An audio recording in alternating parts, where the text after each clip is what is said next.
Good morning, students. We were doing Chapter 2, Indian Economy 1950 to 1990. Now, in the previous module, we have covered the reforms which were taken place in agriculture sector. And now we will study the reforms which have been adopted in industrial sector. Before going to the reforms adopted in industrial sector between 1950 to 1990, let's see what kind of industrial sector we had inherited from the colonial rule. Now, we have already covered in the previous chapter that the industrial sector was backward during the British rule. There were only few modern industries, and naming them, there were only few cement industries, sugar industries, and paper industries, apart from few textile industries which were related to cotton and silk.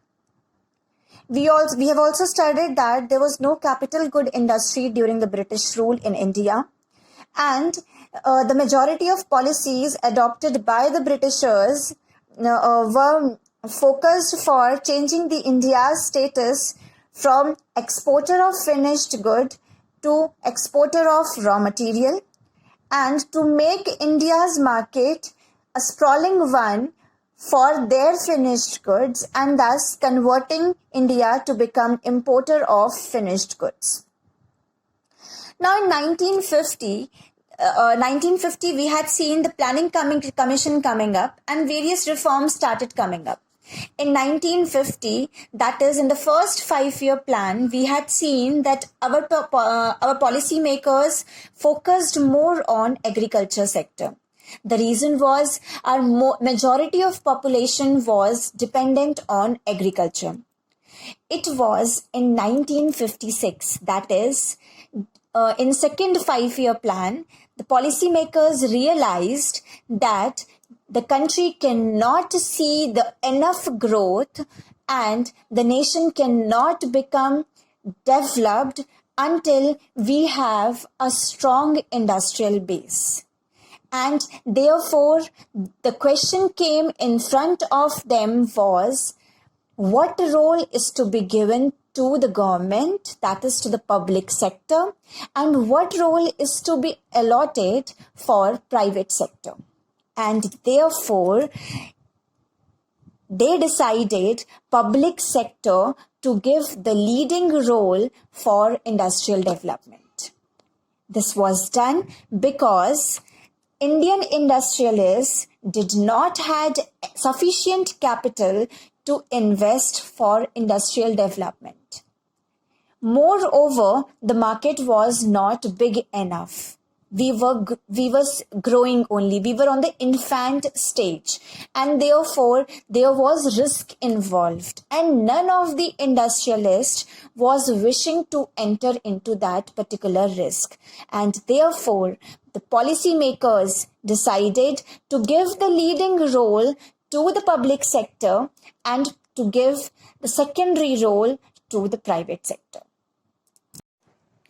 Continuing with the same chapter, that is Indian Economy 1950 to 1990, we have done in the previous module the state of industrial sector during the colonial rule.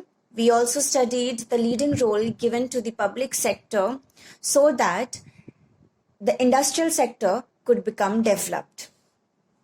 Now, in this module, we are going to study industrial policy resolution, that is, the reforms which were adopted for the development of industrial sector. The policymakers realized that the economy cannot be developed until and unless we have a strong industrial base. And therefore, keeping the objective of state control in their mind, they adopted IPR 1956, which is also known as Industrial Policy Resolution 1956. Under the IPR 1956, the classification of industries was done. That is, 3 categories of industries were formed. The first category of industries were those industries which will be exclusively owned by the state, that is, by the government. No private sector would be permitted to form these kind of industries. The second category of industry would be those industries which will be collectively owned by state as well as private sector. And therefore, these are the industries where there will be state industries, government owned industries, supplemented with private sector industries. The third category of industries which were formed was those remaining industries which will be owned by the private sector only. No government can come to the formation of these industries. Now, even though the particular category of industry was given to the private sector, but even these industries were under the direct control of government. And therefore, they followed the license system. This license system said that the private industries who want to establish themselves, they will only be permitted to start the new industry until they obtain the license from the government. Without getting the license for the new industry, no new industry could be set up. Similarly, the existing industries, those who wanted to expand themselves, they were not allowed for expansion until and unless the license is obtained by them from the government. In this way, through the license system, government, they controlled the private sector. They also provided concessions to the industries, the benefits like tax benefits, tariff benefits to the industries for establishing themselves in the backward region. In order to view the goal of equity, the concessions were given to them.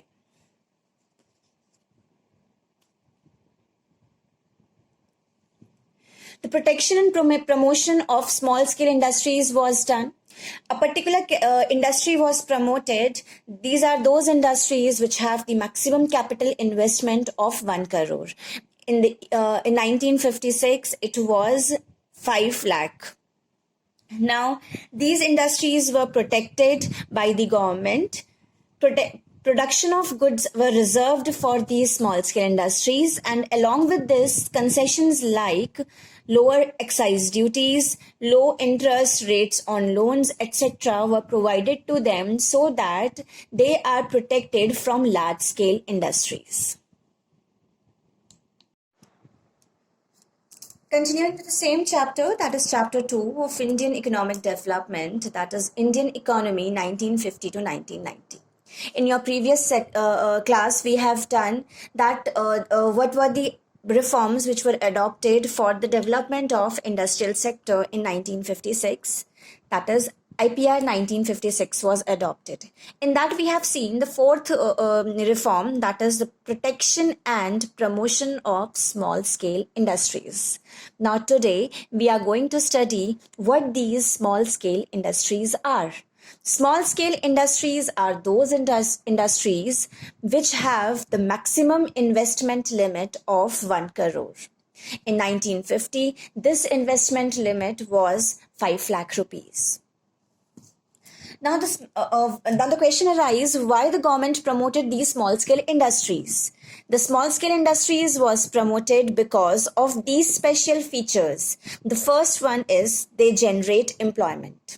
They help in generation of employment because they have the lower investment limit, and since they have low investment limit, they don't have that much of capital that they can buy the machinery, and therefore they make use of labor intensive technique for the production of their goods and services, and in that way they promote employment generation. So for the generation of employment, the promotion of small scale industries was required. They also promote equity. Now, when we are talking about equity, none of the large-scale industry would prefer going to the backward region for their production of goods and services.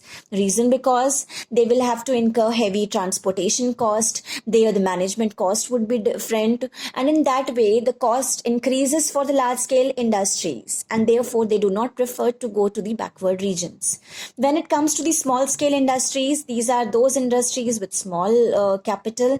The goods are not that expensive, and therefore what they do, they prefer going to the backward regions too, so that labor could be easily available, cheaply available, which will reduce their cost of production. And therefore, thus, the equity as a goal in our planning commission, by our planning commission in our planning period, would be attained.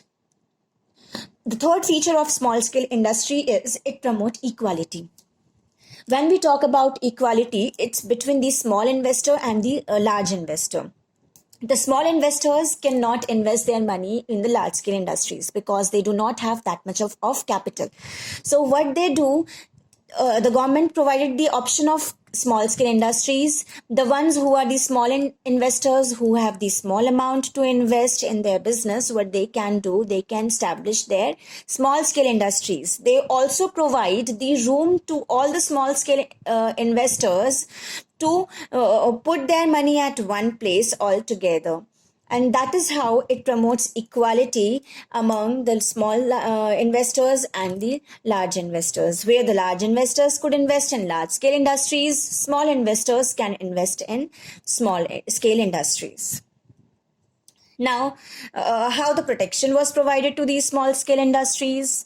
The protection was provided to small scale industries under 1956 by fixing the production of certain goods reserved for these small scale industries. None large scale industry could enter into the production of these goods and services. They were only fixed by the government for the small scale industries only.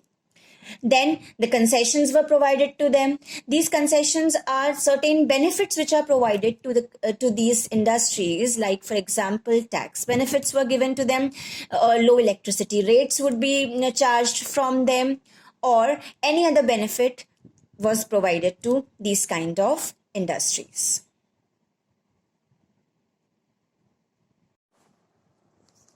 Now children, let's recapitulate what we have done in this chapter, Indian Economy 1950 to 1990 under Industrial Sector Development.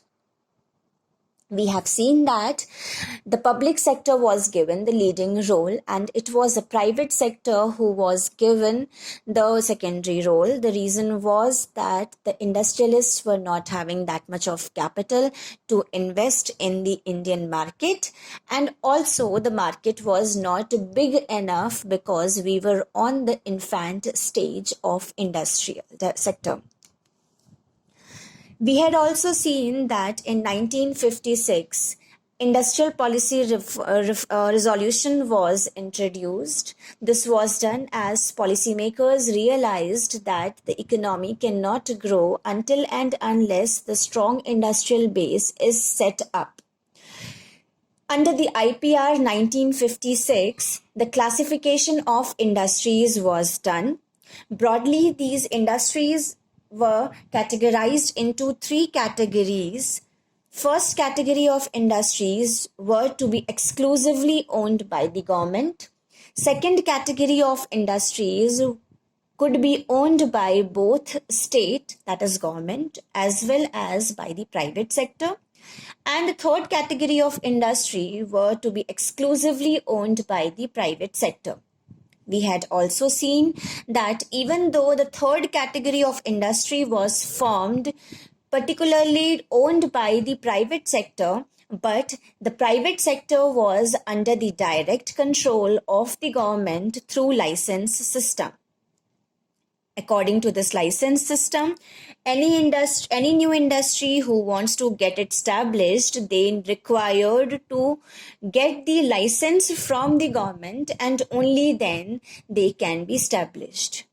We had also seen that any existing industry who want to expand their production could only be done if they have received the license for the same by the government. In this way, they were brought under the direct control of the government. Then certain concessions were given, like for example, tax rebates were given to them, certain benefits on electricity rates were given to them if they wanted to establish themselves in backward regions. This was done to promote equity as a goal in the planning period, that is 1950 to 1990. We had also seen the protection and promotion was given to small scale industries, protection from the large scale industries. We have seen that small scale industries are those industries whose maximum investment limit is 1 crore, and in 1950 this investment limit was 5 lakh.